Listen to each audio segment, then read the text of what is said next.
Good evening. It looks like my levels are a little bit high. Looks like we have a couple of people tuning in. Thank you for your patience. As you can see, we got the game streaming, just about to start playing right over there, right behind me. And I have my window over here that I can see. Wow, we got one viewer. Oh, one viewer. Hi, one viewer. That's probably me. I didn't publicize this all that much. So, I'm just going to say preliminarily, considering I do not know who's going to be watching this in the future.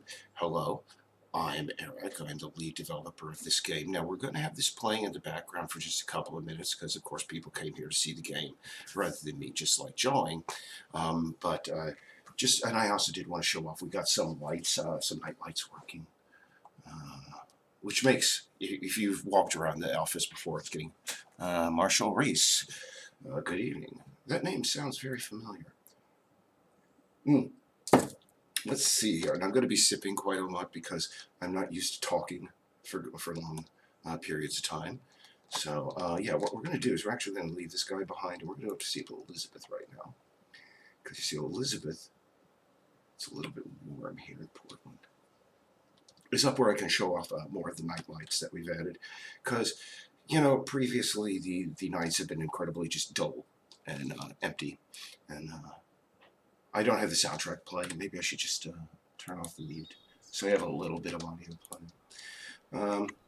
Yeah, this is up by Ellison Farms. They have a lot of lights going, but too many. So what we're going to do is we're going to take a quick walk down here. Just for a moment. Past the toilet garden. Past Grandma's house. Past the babbling brook on the lane. Yeah, because before, if you were like going onto somebody's property, it was just black and dark no matter where you went. And at least now, you know, you'll be able to detect lights through the trees at non-inflection areas are a heck of a lot less. Oh, hold on, let me turn down that audio. Oh, no, I don't have to. I didn't have long enough of a fade on that. I'm going to take a look around. Well, let's see. Oh, we have 0 viewers right now. We lost everybody. This is great. Hold on. Turn down that. This is just great.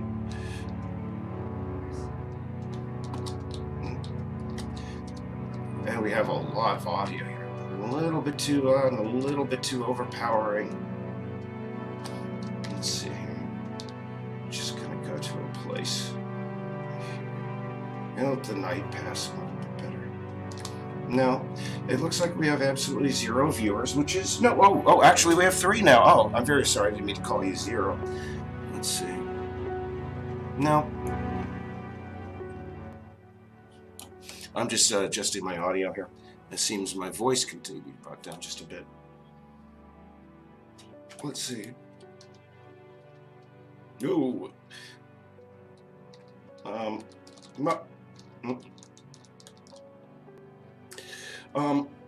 What I really wanted to do this evening was, right now,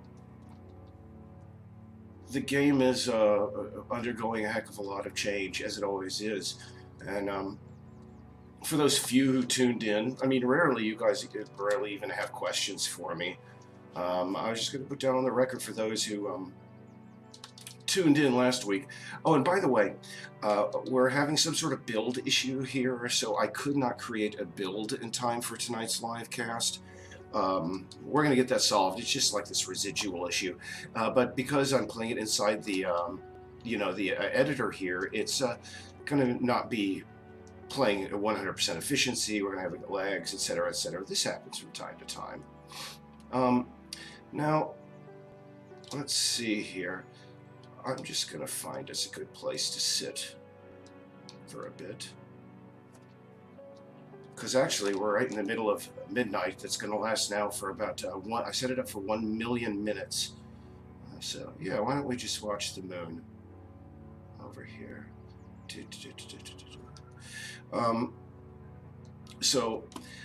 Yeah, I was going to talk more about... so that's more of the lights that we added here. We have a little bit of a collider issue. Oh, my. But yeah, here.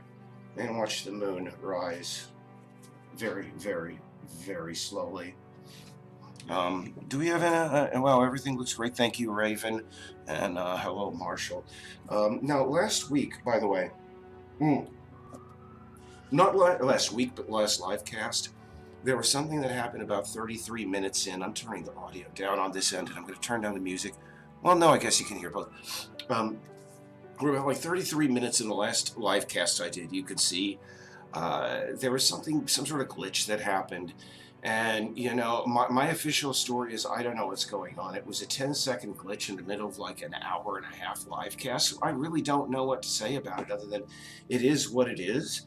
And, you know, if you want to go back and see it and draw your own conclusions, apparently, you know, there was some stuff. I told somebody on our art staff to put the URL on a QR code of an image, but instead there was some other image.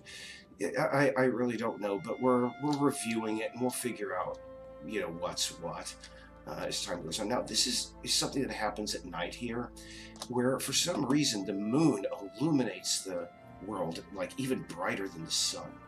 I'm gonna see. Just wait a minute here. I'm just gonna see here if I can do something about that. I'm gonna go to cloud, sky. Let's see, moon texture, moon glow, moon. Let's see if I turn down the glow. Not so much. Maybe there's a way of getting the moon intensity down. But, you know, let's see. Oh, yeah, I was talking about that one sequence. So there was a glitch in last week's video. Our last development video that we put up. If you want to take a look, you can.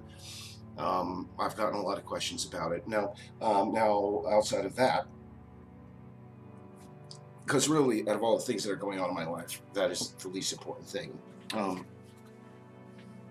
Yeah, I was going to go into a little bit more about like my own background as far as my game development experience, because, you know, you may not know exactly where I come from, where Laura comes from, etc., etc. Now, if you have a second, what I'm going to do is I'm just going to go through a quick retrospective on my browser here. Let me just see if I can minimize that, bring that up. Yeah. Now, I'll tell you, no, I have to go back to OBS Studio, move it over here, and start, get to getting there. Let's see, what's my right monitor. There we go. Now, I'm going to move my head out of the way so you don't see me that much. Let's see, webcam, move that out of there. If you see here, this was the first video game that I ever worked on back in the day.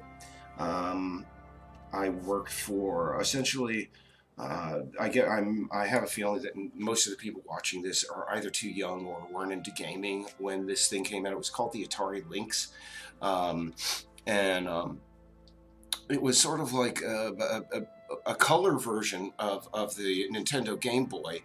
But if you'll remember, the original Nintendo Game Boy was just sort of like just black and white, whereas, as you can see here, the Atari Lynx boasted a full color, palette. Well, not a full color palette, like I think it was just a very refined palette, 8-bit colors or whatever it was, and or 4-bit color. But the thing that undid it and made the the Nintendo Game Boy take supremacy over the market was that the Atari Lynx had very, very poor battery life.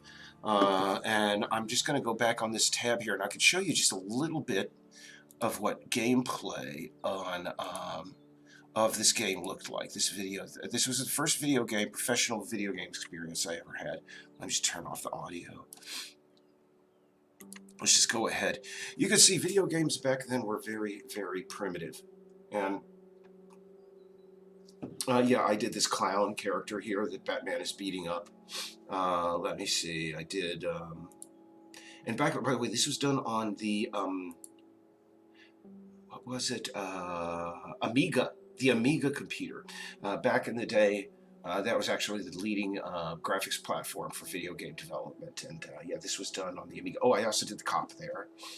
I just go through and show you all the. I mean, there's this one enemy I want to show you if I can find it. It was done by a guy by the name of Eric Elliott. Yeah, it's this clown to the left here. He's sort of like John Waters, and his big attack is that he like limp-wristedly throws a bomb like over his shoulder at Batman. He's like the most unthreatening. But hey, Batman Returns wasn't all that great of a movie either. Oh, there he is. Yeah, yeah. Yeah, all these backgrounds. I think I may have done that background as well. I seem to recall. That looks very familiar. But anyway, um, after that, I had moved to Seattle, Washington, and I'm just gonna just zip out of this. And I worked on a game called Inherit the Earth, which, you know, all the furries have given such like a very high sterling score on, you know, Steam, because it was like quote unquote remastered and put up on Steam. But what it was one of these old early point and click adventures. What I did was animation and character design for it. I could probably bring up some of my old character design pictures that I did. I did like work for this game when I was living in Seattle, and I didn't even have a computer. Basically, I was just like living in a basement. You know, this was back when Kurt Cobain was still alive, and gaming was even more, just slightly less primitive than, you know, that is now. And then it got to, you know, back in the day of the Batman Returns. Now, let me see if I could bring up. Let me see. Inherit the game. Earth. Let's see. Artwork. Artwork. Yeah, it anticipated me. Yeah, I can't find it. Let me see. You know, it may be underneath my name. I'd be willing to say. Blumrich Artwork. I went on to do some work. Oh yeah, there we go. These are all like character designs. Yeah, for various characters in the game, and my designs, of course, were a little bit more advanced than you know, what graphics could come up with back then. Oh, that's wrong. Yeah, this. But here's the thing: is that I can still, even though if you ever play Inherit the Earth, you can still see remnants of my artwork in there. And yeah, I guess this artwork could be considered to be furry at this point in time. And I should digress and just like go into that. If you go into the internet, you will find a lot of like artwork from me back in the day when I was a comic artist, and yeah, some of it could be considered to be furry, but some of it also could be considered to be Babylon 5 artwork. Some of it could be considered Warhammer, you know, 40K artwork. And I was basically a guy back in the day that would go to any convention to try and make a buck, you know. And if you wanted me to draw this, I would draw this, as long as it was. Oh, and yeah, I want to go into what I did next. Was like I said, I was living in Seattle, sort of like hand to mouth, and I didn't even have a computer, so sort of Atari. Let me just bring my ugly face down so you can see me being all earnest. Yeah, there we go. When I lived, you know, in Seattle at the time, and I want to bring my window up to see if I get any questions. I doubt it, because you guys never ask any questions, but. Geez, I think I spent the next few years just like living hand to mouth, doing whatever temp work I could. I worked, you know, at a diaper cleaning factory. You know, I basically did the starving artist thing in Seattle. I was there when Kurt Cobain, you know, committed suicide, etc., etc. It was sort of like the '90s version of, you know, the hippies moving to Haight-Ashbury back in the late '60s. But the difference is, you know, back in the hippie '60s, everybody was like all into peace and love. But in the 1990s, the grunge era of Seattle, the height of the grunge era, everybody was just into being very depressed and homeless, and you know, and after Kurt Cobain, like, you know, killed himself. I'm not going to use any of my usual impolite terms. You know, it got even more depressing. I think I moved away pretty soon afterwards. But anyway, so I lived in Seattle doing basically whatever I could to survive for a few years. I actually like lived out of food banks and stuff, um, but what I did is a certain time, like I said, after Kurt Cobain passed away, I moved back to Tennessee. Not that like Kurt Cobain passing away was a trigger. It was just like, Seattle is just not my cup of tea anymore. But anyway, I went back to Tennessee, and I was that proverbial early, like 21-year-old guy coming back home to my parents' basement. And I was like, God, I had to go get a job at Walmart, et cetera, et cetera. But at the same time, I did a bit of illustration work here and there for various clients. I did something for High Times magazine. I did coloring work here and there, whatever I could. About 1997, I moved over to New York City to work at a comic company founded by a guy whose name I will not mention because, quite frankly, he was just. I'm trying to keep this PG rated.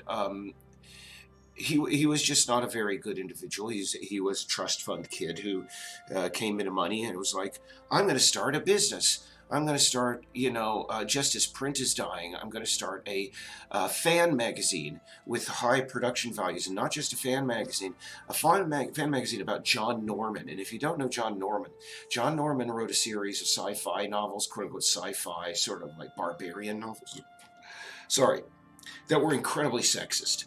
Incredibly just, these days, the guy wouldn't be able to get published outside of, like Vanguard Press or any of these white supremacist sort of outfits.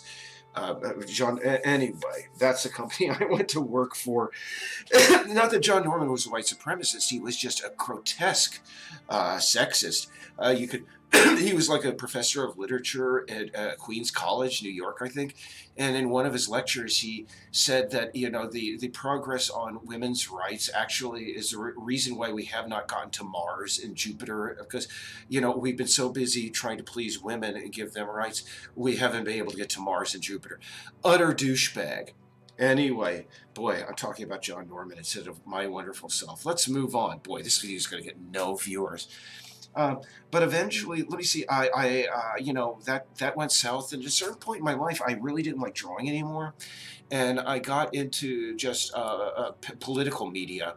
And you'll see here, this is an article, the New York Times publishes a Years an Idea edition. And in this article, which you can find up on the New York Times website, I was credited as the do-it-yourself, the creator of the do-it-yourself attack ad. In other words, back in the days, even before YouTube, I apparently was one of the first people to, come up with hard-hitting,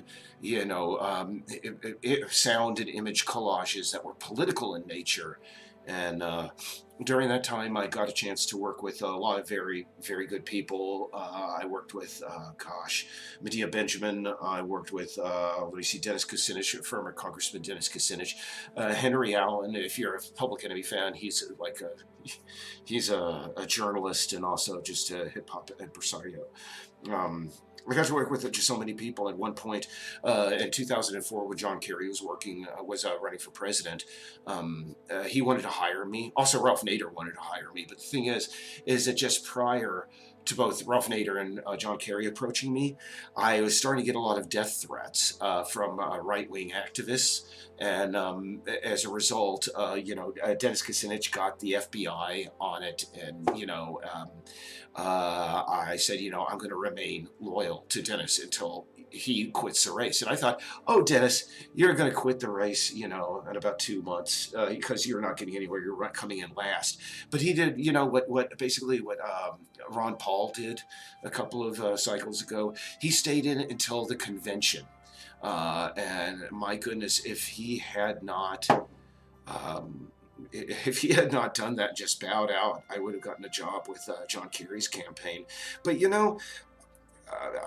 here is the thing, and I worked in politics for I'd say about 10 years. I mean, cumulatively 25 years, because I was an activist. I volunteered for my first political campaign when I was 14. And, but at a certain point, I just said, After 25 years of working in politics, I believe that I've earned the right to stare at walls and let younger people get angry and shout and scream. Trust me, I'm going to get to any questions over here after I get to the end of my fascinating bio, guys. But yeah, that basically happened. And what I did was I just bowed out. And at a certain point, I wanted to get back into illustration, but I really wanted to find a collaborator to work with because just by myself, I would have never been able to. I never had the discipline nor the talent. I wanted to have somebody who would, a partner in crime. And unfortunately, the guy who I really wanted to work with, he spent 5 years working night shift at a cannery or a printing factory or something like that. And unfortunately, he just was not the same guy I knew anymore. He's like, hey, yeah, I've been playing World of Warcraft for the last 5 years. I met a woman out there. She wanted to sleep with me, but I would have had to have driven like 12 hours for that. It's like, where's this talented, wonderful guy that I knew before, and he'd been replaced by Danny DeVito's character from Always Sunny in Philadelphia? I mean, what's going on here? And it's very sad because again, he was one of the most talented people I ever knew, and I really he wanted to work with me. I mean, we had a bromance going on, man. But unfortunately, yeah, that didn't pan out. So what I did was, I floundered for a lot of years. I didn't know what the heck I was going to do. I got into sculpture. I got into illustration. I tried to get into illustration again. I got into mask making. That was sort of like a dalliance I got into. But, nothing really hit me. But what happened was, I said I was approaching middle age, and really that's what it is. I think it was my midlife crisis. And I said, I want to learn how to make a video game before I die. I've been a gamer since I was 14. I got Ultima 1 for the Apple II computer back, when it first came out in a Ziploc bag. It was amazing. And ever since then, I always wanted to do it. And I was like, at that time, I was actually working as a line cook. Because the previous few years I'd been doing like multimedia design for a company down in New Jersey, and they unfortunately fell victim to the economy of the last 4 years. So I went to work as a line cook. Always wanted to cook, but I was sitting there during my first 6 weeks at that job, and I was like, God dang it, I'm 47 years old. And here I am, I'm flipping burgers. It's not that bad of a job. And don't get me wrong, I mean, there's a certain kind of person that takes to be a cook, a line cook at a restaurant. And for some reason, I sort of clicked with the people there, strangely enough. They're just all antisocial weirdos, it seems. But at a certain point, I said, I want to learn to do something. So what happened was I tried to create this thing. I'll try and bring it up here. Because the only place it still exists is on Kickstarter. I tried creating this. Oh, what genuine Kickstarter? Oh, it's not there. Maybe I have to put it under Flumric. Give me a moment, guys. Oh, there we go. Here we are. This was sort of like, let's see. Oh, it's taking me to this. You see, this is my big problem. I'm just going to Kickstarter. What I tried to do was I was going to create a video game where it wasn't so much about meeting goals. It was about unlocking. You awake on this world that's completely empty. And I'm just going to go to my campaigns here. You can see my yeah, I don't. I'm hoping this is still coming up. Yeah, there we go. I'm going to move myself over here so you don't see that embarrassing thing. But what I was going to do was I created this concept of these 3 islands that were inspired by the islands of Maine. And on each island, it would have a different style of generative music. And how the music played depended on how you moved, where you moved in the world, which animals you had with you, how you interacted, what the weather was like, whether it was day or night. And unfortunately, it was just an abstract, bizarre concept from somebody who had never done anything of this size before. I mean, again, I had not worked in video gaming since the early '90s, so she's. I was sort of but what I got sort of depressed because it never got anywhere. And what I'm going to do really quick is I'm going to mute this music here, and we're going to play a little bit of the music generated by this random, music generator I created. Let's see, yeah. It's not the best, but, and I'll tell you, these things came out, let's see. Let me just check my audio levels. I'm still not 100% on this. Yeah. Yeah, a little bit louder. I'll bring it up here. No, that's a little bit too loud. No, you could probably hear it. It's going to actually get kind of loud.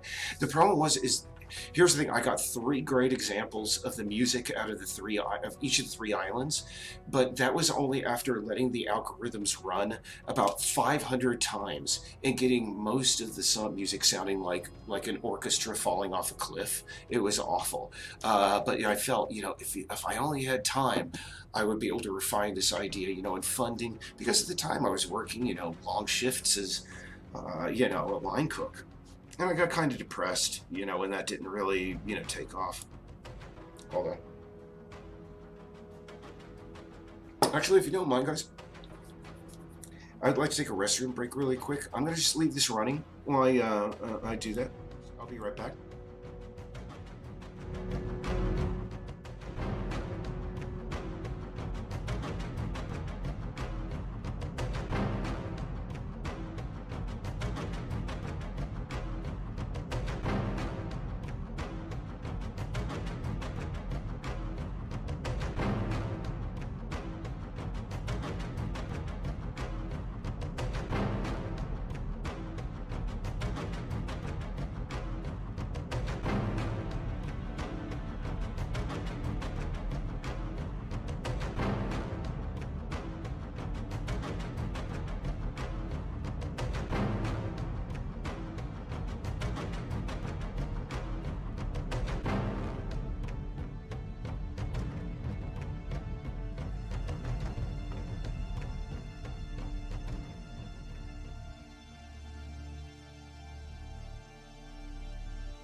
Hey guys, can you hear me? Yeah, you can hear me, okay.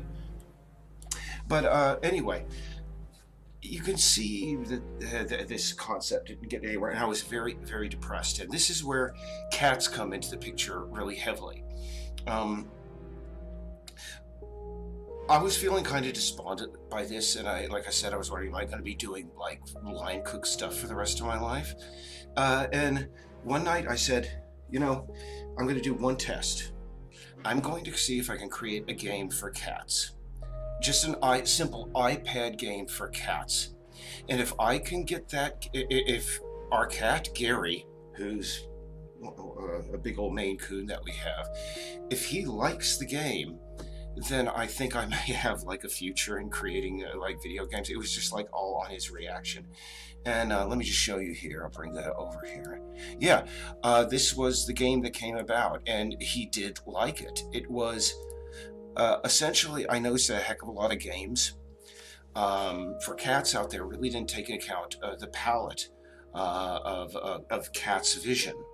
And what I did was I tried to create a game where, number one, there was actual 3D motion, and also there were, everything in there was colored so that cats would really enjoy it. And really, it took me about 15 minutes to put the basics of that game together. I exported it to iPad and I put it just on the ground. And glory be, Gary loved the game. He played with it for about an hour, and it took me about maybe another couple of about a week and a half to develop the entire game. I had like three different kinds. I could show you here. This is no longer on there, but the cats could chase pigs, mice, or chicken. And I'm just going to turn on another of those generative music tracks here.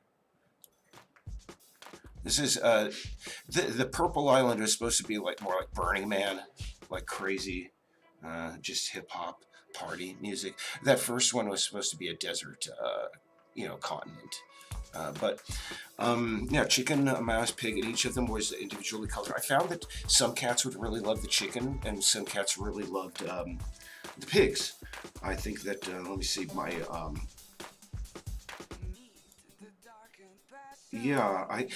By the time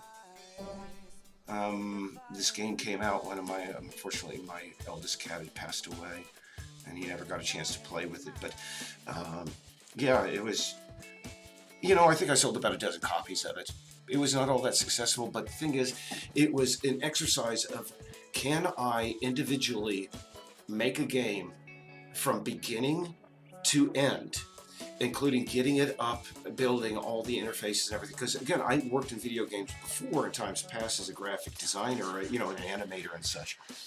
But I had never developed an entire game by myself.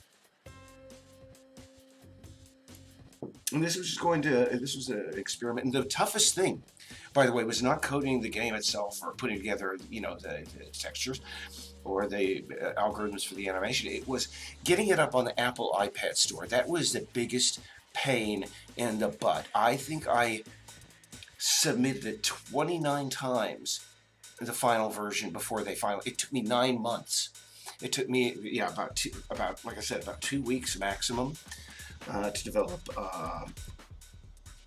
the game itself. But it took me 9 months to get it up on the store. And after selling a grand total of 12 copies, I patted myself on the back and I was like, oh, I'm a game developer now. And I think this was around 2017 again. And what happened next was something that sort of really inspired creating Peaks Island itself. Let me just see. Thing is that it's sort of a sad story. I mean, any pet owner, any cat owner has gone through, or unfortunately is going to go through, the experience of guiding. It's up to us in many cases, unfortunately. Well, fortunately for the cat, but unfortunately for us, to decide when it is their time to go. And I've been through that twice up to this point, and sometime in 2017, late 2017, Laura, my co-developer, she lost a cat. I'm just trying to see if I can go to my Facebook page. Just find the face and just show you if I can find photos. Let's see, Eric. Basically, Laura had a big old fuzzy kitty cat who lived to be 19 years old. And this guy, there he is. I'm going to see if I can. Oh, it's kind of small picture. It's not a good one. But you see him up there on the top. He passed away. And I don't know. There was something about his. I mean, he was not my cat, but I was really struck by how much his passing affected both myself and well, just because it was not my cat. I mean, I was very upset with my own cats. But Zach was very special. I mean, he's just an orange tabby, like so many millions of others, but he was a very special cat. And I think when he passed away, for years, Laura and I had been talking about making a video game about cats out, on Peaks Island, or, on a not fictional island in Maine. And in late 2017, when Zacher passed away, this guy Zach, it was sort of like the main catalyst that finally made us realize, maybe it's time to make a video game about all the cats, we've known, and some of the cats that have passed away, et cetera, et cetera. And I'd say that just like Gary was the force that got me making the app, the Music Cat video game, it was Zach that really got Peace Island going, because I don't know, it was a case of just taking your grief and making it into something, memorable, I think, and sharing it with the world in a very unknown way. And when I started this game, I just want to address one last thing, and then I'm going to get to everybody's questions. I don't think anybody's watching anymore. And what I can do is I can just switch over to the kitty view again. I'm going to go over to my OBS studio. Let's see. There we go.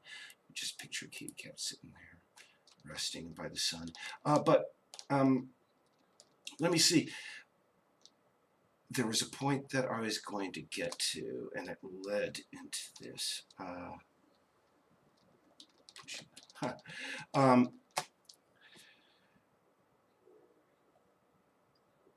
Yeah, it was Zach passing away that really was the impetus to really get started on this game. And the first draft of the game, I worked on it for about 3 months, but I lost the project because I wasn't, cognizant of proper procedures at the time.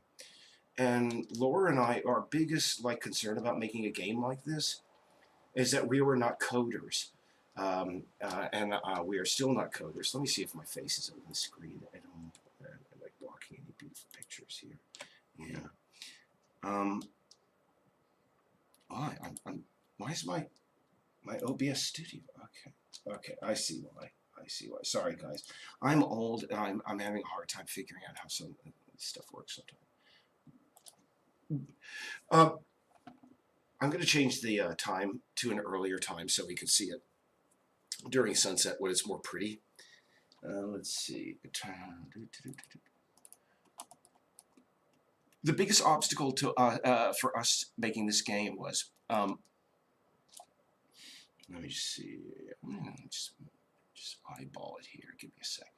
Bring it up to a point where, there we go. During that golden hour of sunset. There we go. Yeah. And actually, no, that's when the yeah, there we go. Yeah, right at that was that most video games are not made. Most indie games are not completely conceived and built by an individual. Very few are, but some are. Usually what happens in these cases, if somebody makes a video game, and invariably it's a coder, 99% of the time it's a coder, they go in and they do, their idea of what a game should be. And then as a last thought, if they have the money, they will bring in an artist and perhaps a writer to bring their video game concept to life. Laura and I, again, we are not coders. The most coding I ever did was for that iPad game for cats. What we are two visual artists who wanted to make a video game, and not as an afterthought, but as a primary thing. We are bringing in coders to help us out. Now, hold on for a moment. Let me just get this guy over to a place. Like I say, it's playing inside of the editor, so we're getting a little bit of level of detail issue on that tree right there. Let me see. Let me just get over to Susie up here. We went from the opposite direction. Like I said, usually it's coders who want to make a game, and they bring in artists as a last thought. We were artists who wanted to make a game, and we knew we were going to eventually have to bring in coders, not as a last thought, but as something that was absolutely necessary. But this game was built primarily from the very beginning as an aesthetic exercise. We wanted to make an island that was every bit as beautiful as the islands of Casco Bay, the place that we always like go to, etc., etc. By the way, these roads are under revision soon. And some people take difference with that because they call people like us asset flippers. And they're like, oh, you didn't get a coder to do your skybox. Oh, you're not a real game dev. Oh, you didn't get a coder to do this. You're not a real game dev. Well, here's the thing. You can say I'm not a coder because I did not build everything from scratch. And honest to goodness, I did meet a young man once who spent 9 months of his life coding Oregon Trail from scratch. And bless him for having the patience for doing that. But also, can I just say, if you have the skill to program something like that, why are you programming something that's already been done? I mean, all kudos for your coding skill, but you obviously are a man with absolutely no creativity. And here's the thing: is I'm not dissing coding in favor of creativity as much as coders tend to diss creativity over coding. I'm just saying that, honest to goodness, if you have that sort of skill, bring something new to the table. And we tried to bring something new to the table, and now that we work with coders, we're really realizing slowly that we're trying to build something really ambitious. Um, and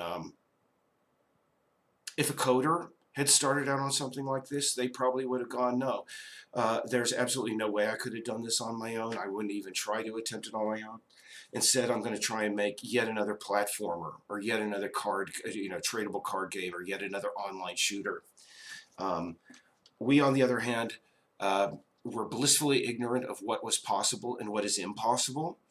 And thus, we just came in with our ideas, and we are gradually learning how all these things can be made possible, and they are being made possible. I don't know. I just feel that really, since I started as an animator. And I mean, I remember in the game industry as an animator, and I remember, great written games like Fallout 4. And now we're living in a world where everybody's making these open world shooters, et cetera, ad infinitum. And people who are doing open world games like Ubisoft just produce the same story over and over. I don't know. We felt it was maybe incumbent on us to make something different, to bring that sort of stuff back. Jeez, again, I've been a gamer since I was 14 years old. That's 36 years now. So I'm entitled to get up on my hours. But anyway, that's enough about me. You know what I'm going to do? I'm going to go talk to the 3-player viewers that we have left, and just see what we got here. I'm just going to go to my OBS studio again, and just see here. Batman Returns, Inherit the Earth. Yeah. Sorry. Everything's screwed up. Give me a sec. Bop. Alright. Now, what I'm going to do... Sorry, guys. Because this thing shows my mouse, I don't know where I am sometimes. Alright, so, going to turn off this monitor and go back to here, get myself out of the way. And you can see my, almost rat-like doppelganger over on the right side. Or if it's the left side on your YouTube, I don't know. So I'm going to just see if we have any questions over here. Any questions, comments, criticism, really quick. Let's just see here. Live streaming. Yeah, over here. Yeah, we're at an all-time low of viewers. We got 6 concurrent viewers right now. Any questions, comments, criticisms? Let's see. Raven says we come a long way. Thank you very much. House of Bear, Night Bear, Ewanware, I'm here. Hello. Oh, hi, Ewanware. Can't wait for the game for fully release. Hello, sir. The House of Bear, Nightmare. Will there be sad moments in the game? Actually, that was something that I wanted to bring up. Just let me get things over to my other screen again so you can see something pretty while we're discussing this. Let's see here. Oh, I'm sorry. Email. Just give me a second. And switch this over to my left monitor. There we go. And move all my crap over here. So, sorry. Back and forth. You see, the reason, for some reason, it gives me issues when I try and capture that one screen. So, I'm just trying to and now, sad moments in the game. And I think that question was prompted by, my talk of the passing of our cat Zach, and the passing of a couple of my cats. Here's the thing. Yes. Oh, I don't have my face on the screen because I whipped around in a very authoritative manner there. Just get it over here. So, let's see. So you can see me. Yes. Here's the thing. One of the things that we're trying to do in creating this game, because again, we're coming in from the perspective of artists and writers rather than coders, is we are trying to, in the writing, we're going to try to expand the emotional palette of gaming. And that's something that's really, fortunately, happened. It's sort of like become a more popular trend in gaming as of late. I mean, to good effect and bad. I remember at a certain point, in The Last of Us Part 2, I think the main hero, oh God, I can't say any spoilers, but there are some people have tried to expand, the emotional palette of gaming from beyond just like smash, kill, triumph, humiliation to, I think Steven Spielberg, and thankfully he retreated from this. He said, "I want to try and make a game that makes people cry." And I was like, well, I think somebody will be able to make a game like that, and I hope they do. And I hope it's not Steven Spielberg, because he's going to make it schmaltzy. He's going to make it really just syrupy and not all that profound. But I've never played the game, but I understand that a recent God of War one, the one with Kratos as a main character. I remember one of my coworkers at the line cook position over at Ananias. He was telling me that at the end of that God of War game, he was reduced to tears. And later I heard via Jim Sterling and H Bomber Guy and a few other people, game reviewers, that some people, like gamers, were upset. They were like, "Oh my God, excuse me, my manhood has been taken away from the game. Please help me, Jordan Peterson. What am I going to do?" And I couldn't believe that there was like such a negative reaction to a God of War game of all things doing good work at expanding the emotional palette of gaming. Will Wright said that he doubted that a video game would ever be able to make anybody cry, because he said, movies have one emotional palette and video games have another. I disagree.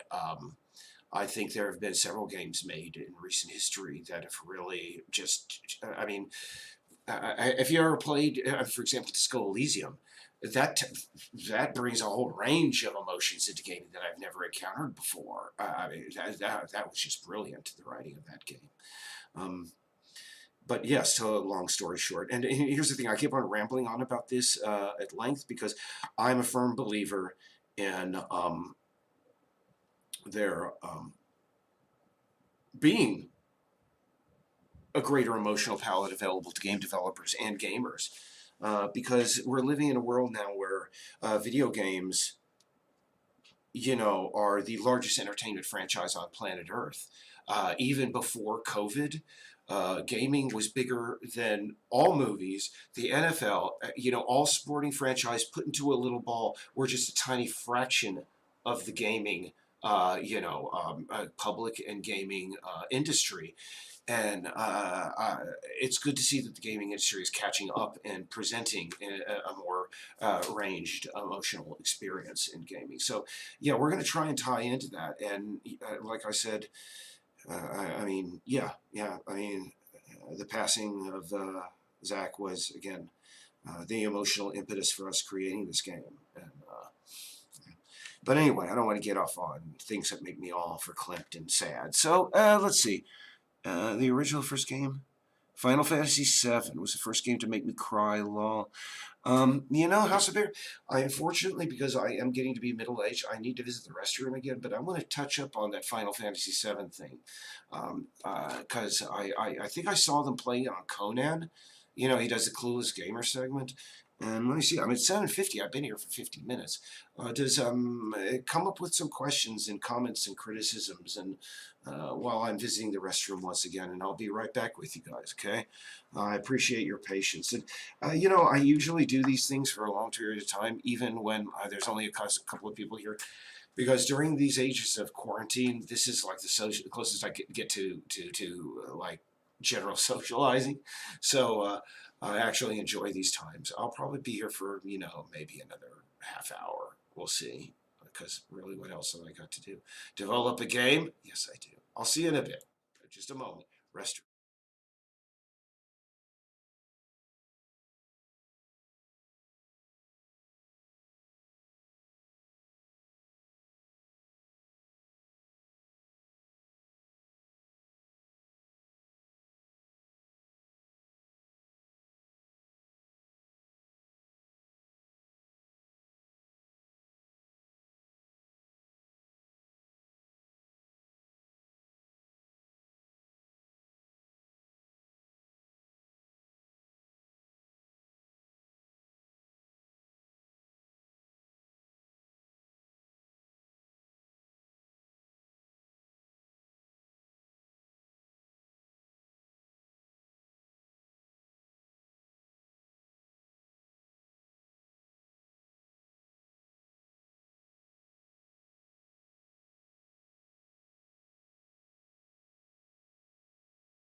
I just noticed it looks like this cat's eyes are still open a little bit while he's snoozing. I'm gonna have to talk to the animators about that. Oh me. Sorry. Beverage cans falling to the earth and such is the most classy sound in the universe. It's like a champagne being poured into silk. Seriously. So, anyway, I don't seem like I have a lot of other Final Fantasy VII. Ah, jeez. I have only played. I think I played Final Fantasy V or Final Fantasy III. I forget. It was one of those isometric ones. I confess that I just don't get that series at all.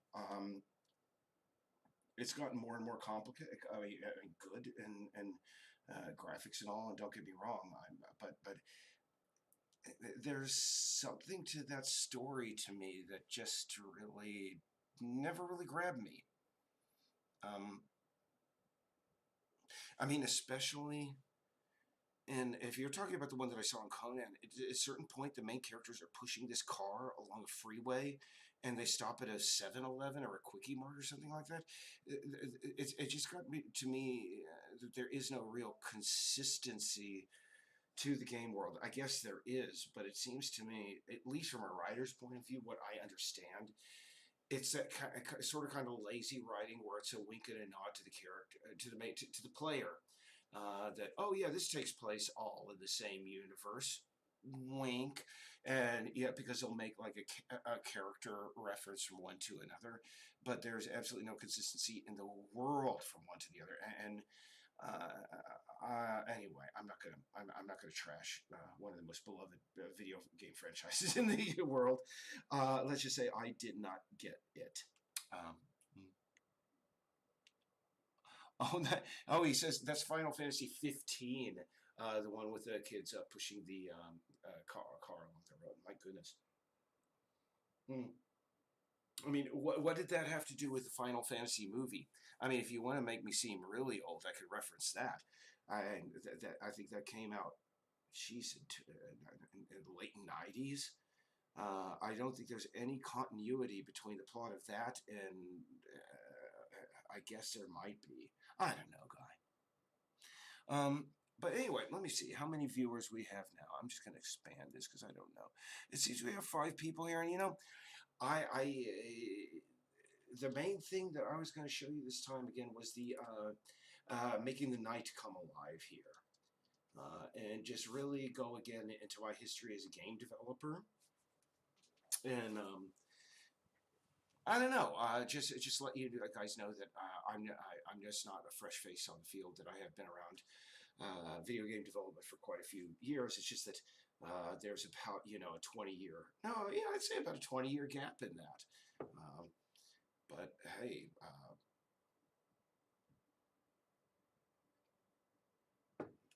it's never too late to pick up the mantle again.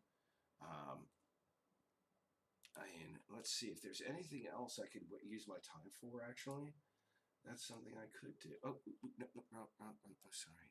Just actually, no. Hold on. I'm just gonna ramble on for just a bit here, because let's say I'm gonna be here for 15 more minutes, and sometimes I get people asking me what my advice is for game developers, newbie game developers such as myself. And I'll put it down to 3 real quick things, and I just have to really type out something really quick. So, format. I'm going to make it really big so it can be seen. Use round Arial round mount. Okay, that's nice. Is that big enough?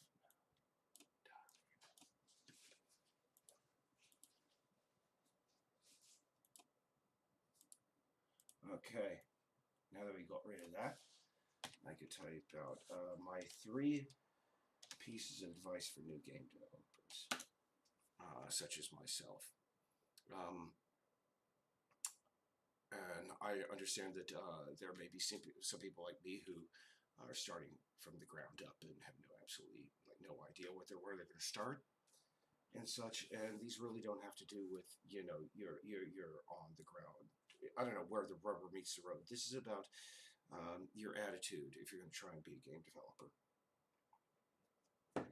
And the first one is, if you build it, they will come. If you build it, they will come. Okay, and note that I use the word build. I didn't say promote. When I first started hanging around the Unity development community, particularly on Reddit, there were a tremendous amount of very, I'll say, young people. I could call them kids, but I won't. And I saw this time and again where somebody would come on and say, I spent 6 weeks developing my video game and running my Kickstarter, and I'm still not getting anywhere. Any advice, people? My advice to that individual is to understand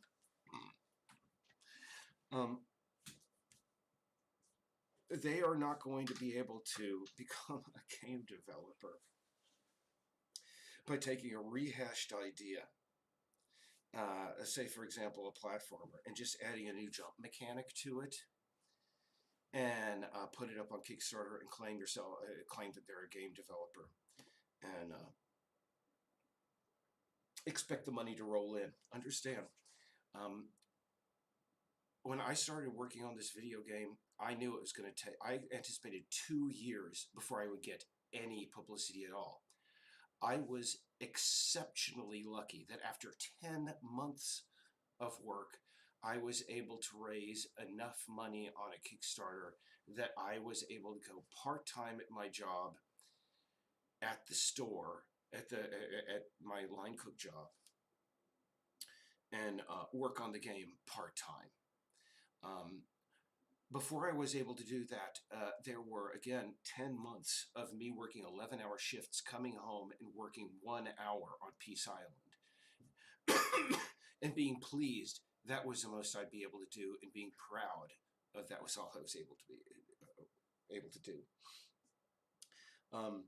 Understand that if you're going to make a video game, I would say, and I did this the moment that I set down the first tree in Peace Island.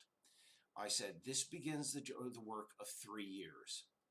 And I was being very, very kind with myself, because really, in the end, I believe getting Peace Island completely done will take in the neighborhood of 5 years. Early 2021, perhaps, for no, 22 for the release of the full game, and that's being very optimistic. It would probably take an additional 9 to 10 months. As disappointing that may be for people who are wondering when the game is coming out, this is very important for game developers to understand. If you're really wanting to make a game, there are no get rich quick schemes to it. It's a lot of hard work, a lot of time, investment.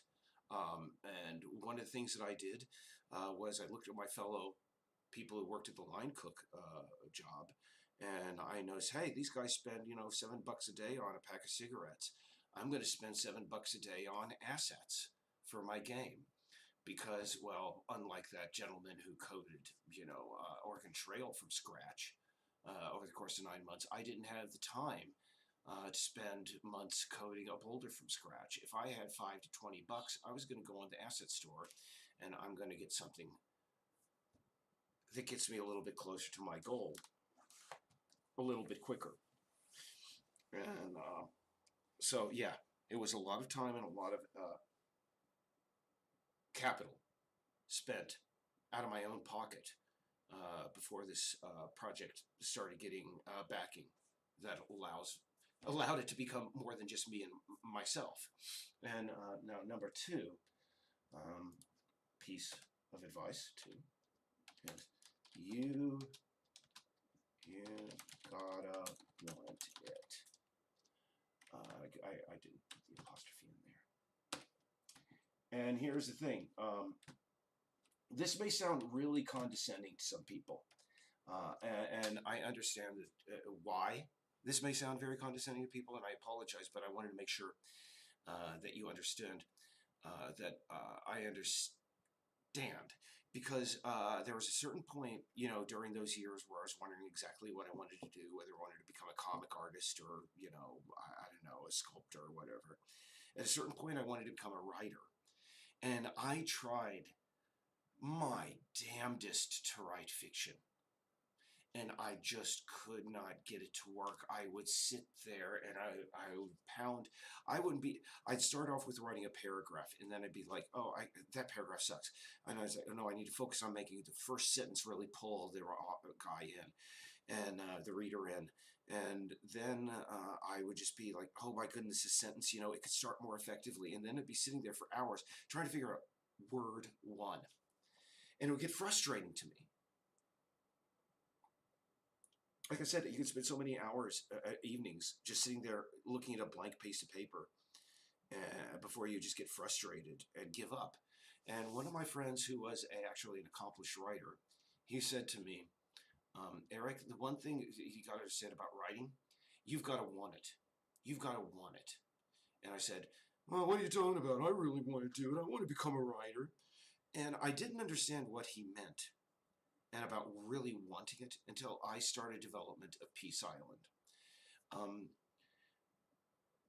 you got to have a mindset that if you get home, if you work 11 hours on your feet without a break, behind a grill, flipping burgers, and serving hundreds of people lobster rolls and sandwiches all day, and after that, you got to still be willing to walk home for a half hour because don't own a car. After that, get home and be happy because you have 45 minutes that you can work on your project. You gotta want it. I mean, and it doesn't matter whether your favorite movie is showing at the local theater or, I don't know, your boyfriend, girlfriend, wife, husband, or whatever says, hey, it's your birthday time. Hey, well, want to hang out and have a little bit of a cuddle? I know, you gotta be, I'm sorry. Sorry, darling. I want to work on my game.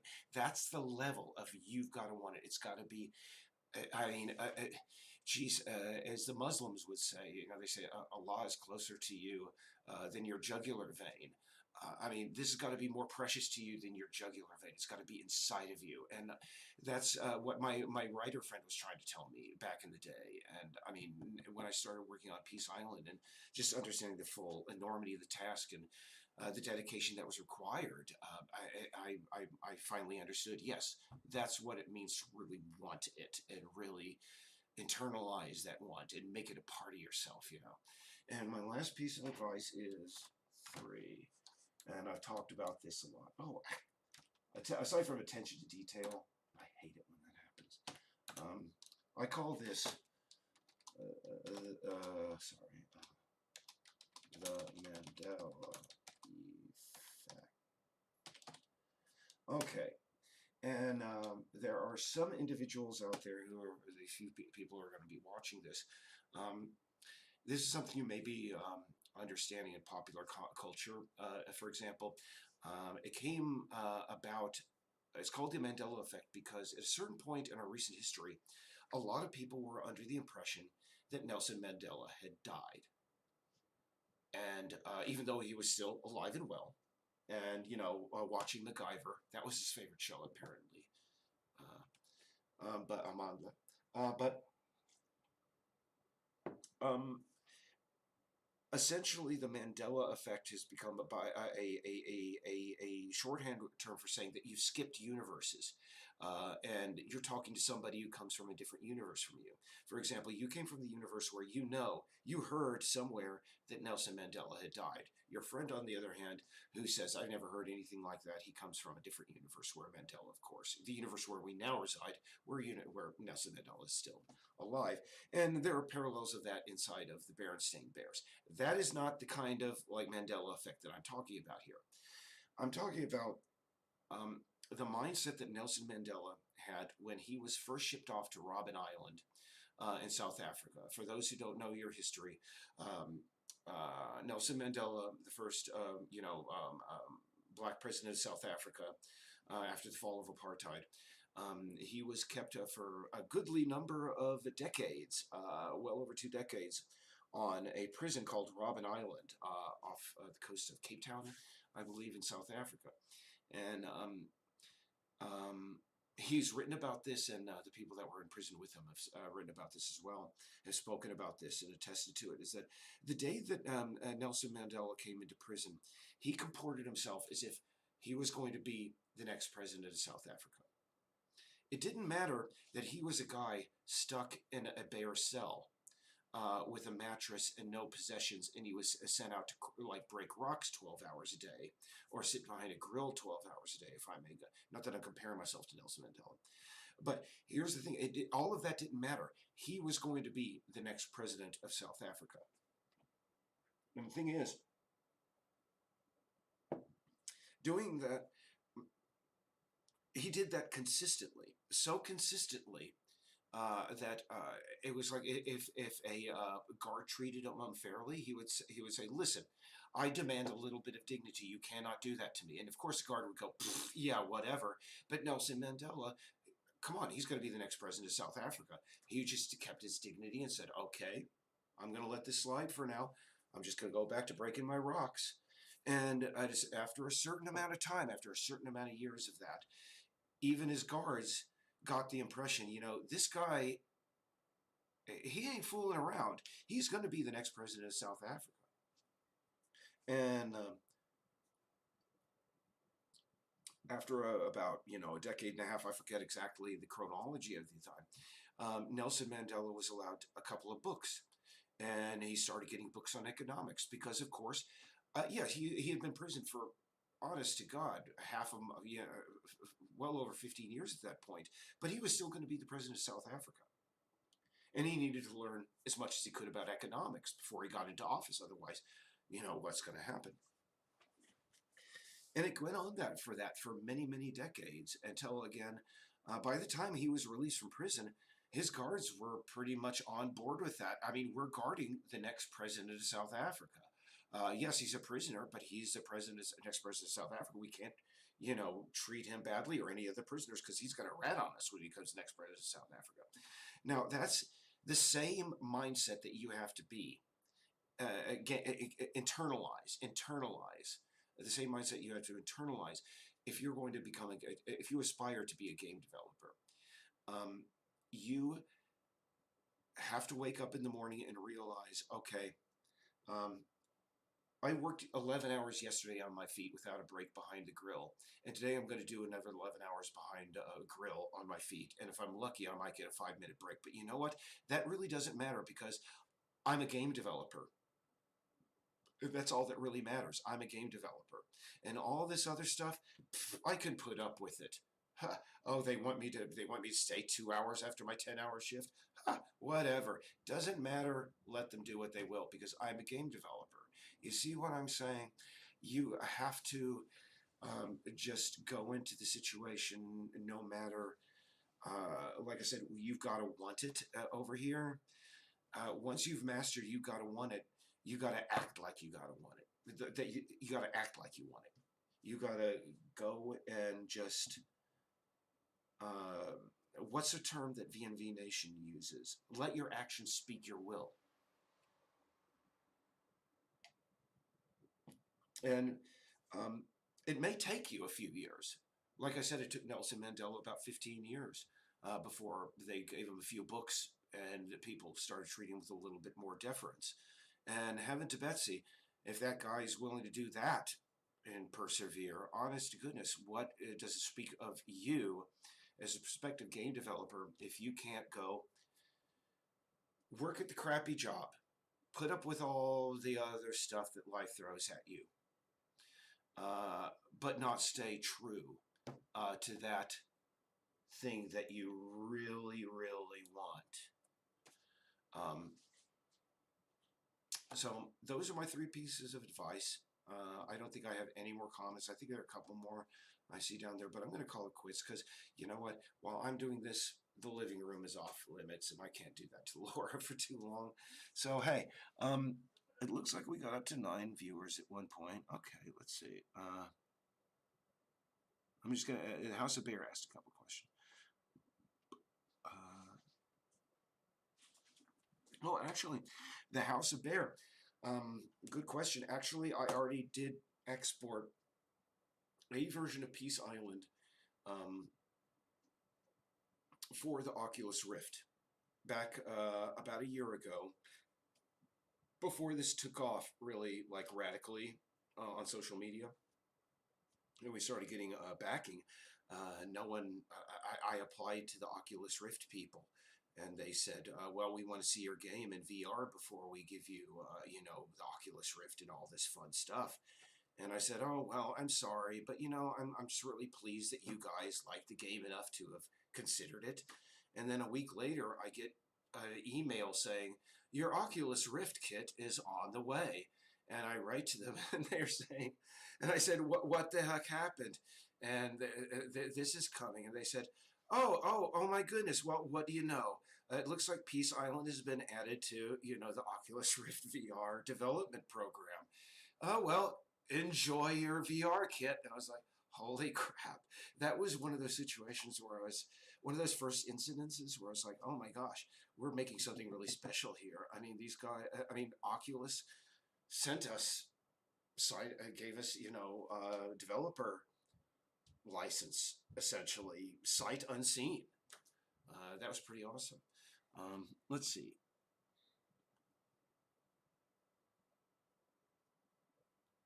Okay, Marshall Reese, really quick. Um, Medium graphics, 996 GRAM on higher. Really? 1066. Marshall Reese has some technical issues. Amy E. Glad you like the advice. Here's the thing, Marshall Reese. I will say that um,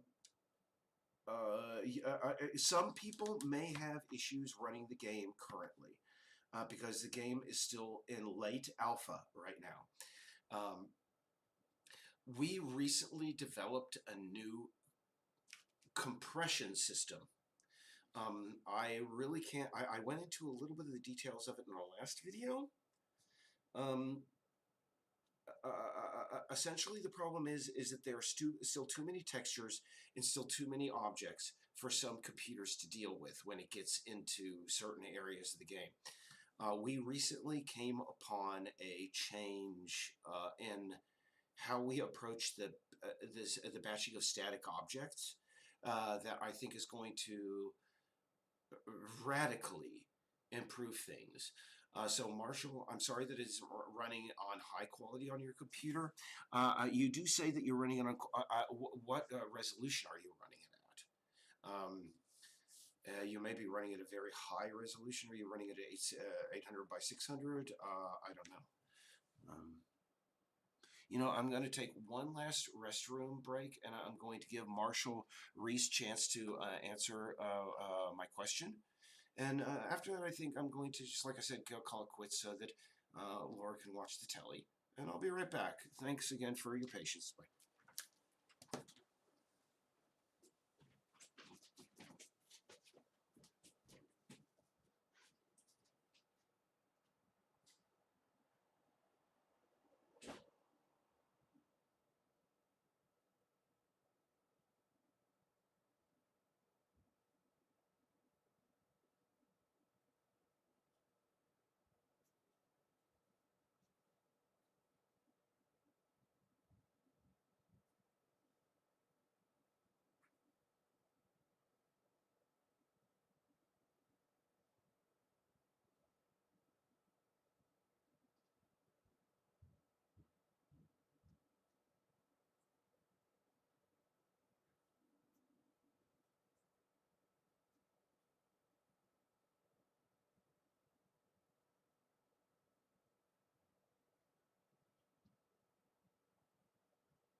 Alrighty, guys.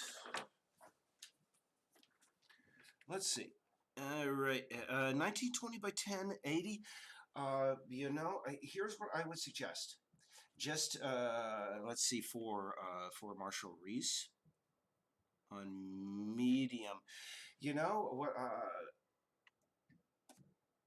What I would like, see if you can run Fraps, Marshall. And what I would say is just find out the resolution and FP or whatever it is, quality that works best for you. Now, I do not have a definitive guide. I run a 1070 GTX, and I got a really fancy processor and a bunch of other, more RAM than is absolutely necessary. So we're still trying to find out minimum specs and such.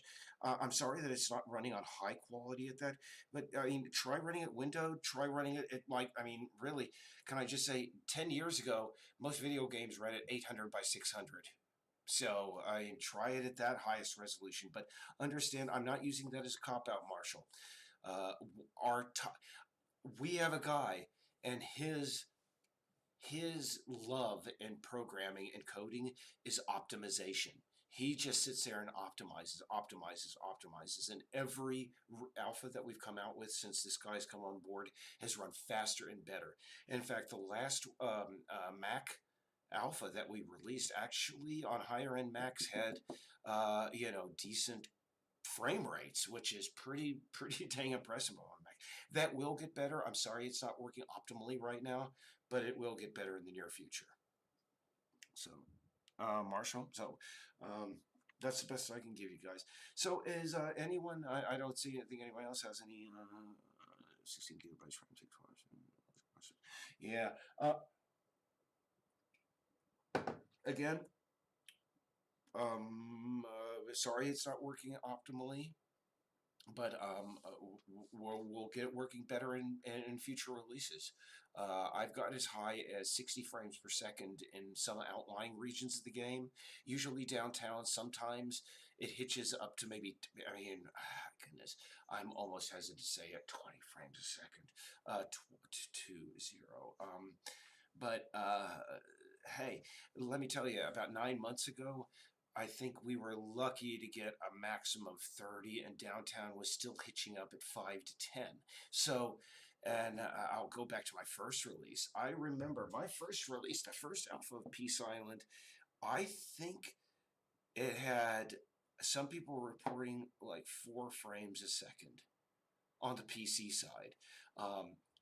If a person on the Mac was able to get it to open to the point that actually the cat appeared on screen, I considered that to be a success. But the thing is give us time, man. Give us time. We're getting better all the time. And but hey, and Marshall, if you don't like how the game plays, if anybody who's contributed to our a Patreon does not like how the game plays, and I consider that completely a fair criticism. At this point, the game doesn't live up to their specifications.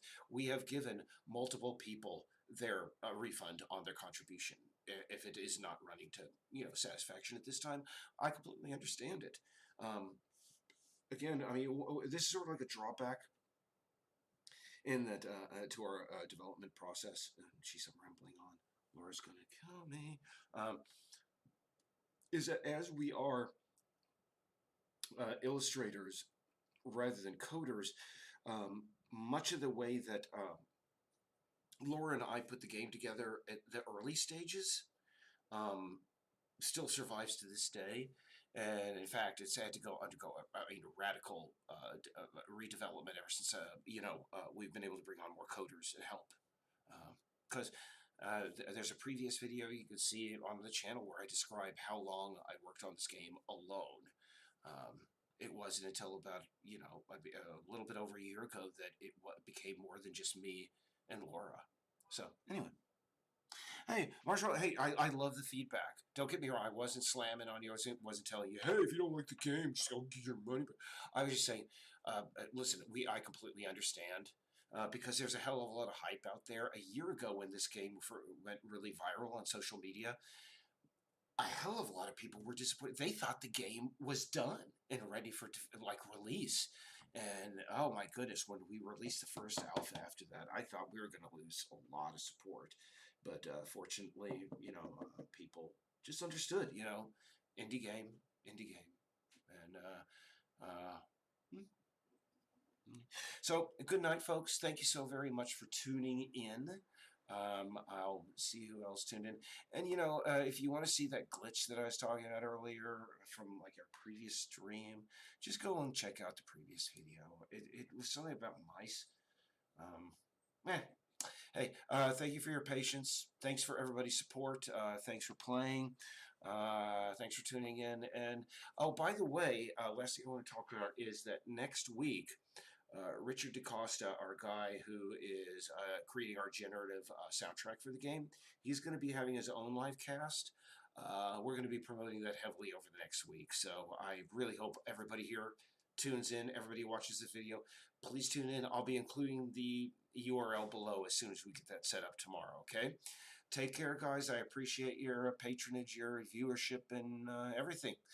Have a good one. See you in 2 weeks. Bye-bye.